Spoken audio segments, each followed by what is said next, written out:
Hey, this is Neily on nutrition. Returning with carbohydrates. Yesterday I promised you that I would talk about why some carbohydrates are higher in calories than others, and this is why. And also you can see that I'm in a different place than I have been in the last week and a half or so. So as you can see, I have a listing of water, percentage of water.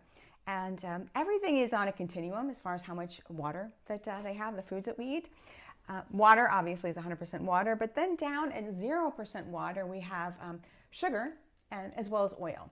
Now I focused specifically on this list here on the carbohydrates since that's what we've been talking about. Oil obviously is not, but I just wanted to put that down here to show you that that also has no water in it. But everything else is a percentage.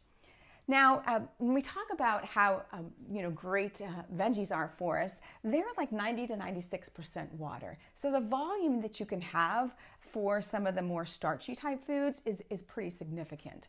And when we're talking about the veggies here, we're talking about the non-starchy veggies. So we're talking about asparagus and summer squash and tomatoes and cabbage and cauliflower, green beans and zucchini and et cetera, et cetera. So you can have like a pretty large volume of those things. So those are like 90 to 96% water. And then fruits, most fruits are in 80 to 90% water.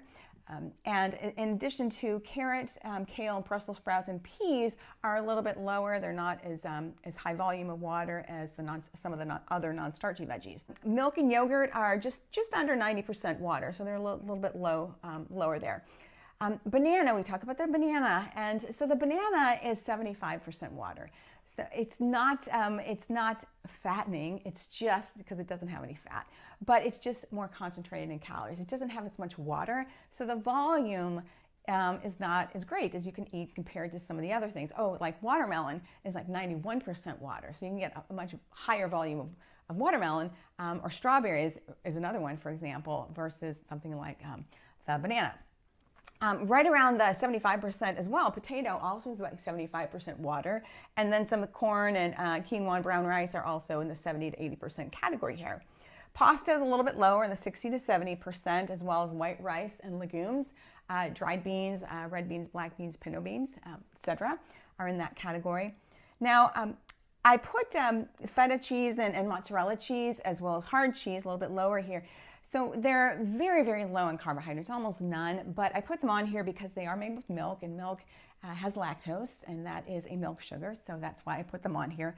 But so English muffin is 40 to 50%, the 40 to 50%, so it's a little bit lighter and has a little bit more water than some of the other bready type carbohydrates, such as bread and bagels, and bread is about 35% water.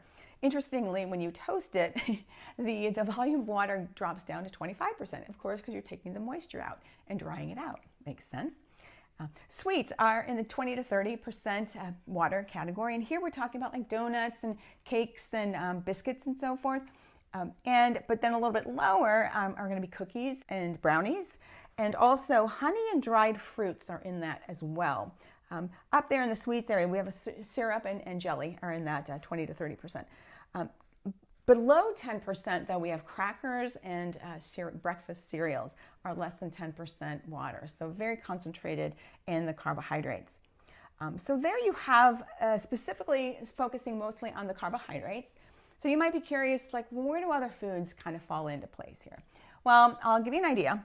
So fish is much higher in water than some of the other proteins, so it's going to be in the 70 to 80% category. Chicken in the 60 to 70%, beef and pork 50 to 60% water, and also 40 to 50. Cheese, fast food, and pizza are going to be right in this area here. And so let's see, butter is 10 to 20%, as well as we got honey in there. And then below 10%, though, this is where we have nuts and seeds and our nut butters, like peanut butter and almond butter. And so they're very concentrated in calories. The fats typically are. They have very little water in them. So there you have it, a little representation of how much water is in the foods that we eat and why we can get away with eating a lot more of some foods and not so much of other ones. So really, we really want to focus on those veggies. Half of the plate our non-starchy veggies, and then as well as the fruits as well. So there you have it. So if you're interested in where this, the percentage of water, where all that comes from, the really great resource for you is the USDA nutrient database.